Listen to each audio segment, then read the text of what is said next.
ಎವನ್ TV news ವೀಕ್ಷಕರಿಗೆ ಸ್ವಾಗತ.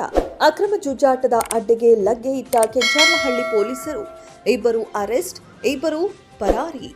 ಚಿಂತಾಮಣಿ ತಾಲೂಕಿನ ಕೆಂಚಾರ್ಲಹಳ್ಳಿ ಪೊಲೀಸ್ ಠಾಣಾ ವ್ಯಾಪ್ತಿಯಲ್ಲಿ ಕಾನೂನು ಬಾಹಿರವಾಗಿ ನಡೆಯುತ್ತಿದ್ದ ಎಸ್ಪೆಟ್ ಜೂಜಾಟದ ಅಡ್ಡೆಯೊಂದರ ಮೇಲೆ ಪೊಲೀಸರು ಯಶಸ್ವಿ ದಾಳಿ ನಡೆಸಿದ್ದಾರೆ.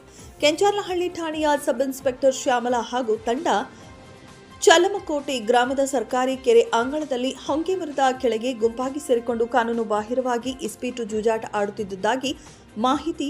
ಅದರಂತೆ ಇಸ್ಪೀಟು ಜೂಜಾಟವಾಡುತ್ತಿದ್ದು ಮುರುಗಮಲ್ಲ ಗ್ರಾಮದ ಅಜ್ಜಪ್ಪ ಪಿಳ್ಳೆ ಬಿನ್ ಲೇಟ್ ಅಂತ್ಯಪ್ಪ 52 ವರ್ಷ, ಚಲಮಕೋಟೆ ಗ್ರಾಮದ ನಾರಾಯಣಸ್ವಾಮಿ ಬಿನ್ ಲೇಟ್ ದೊಡ್ಡನಾರೆಪ್ಪ ಅವರನ್ನ ವಶಕ್ಕೆ ಪಡೆದಿದ್ದಾರೆ.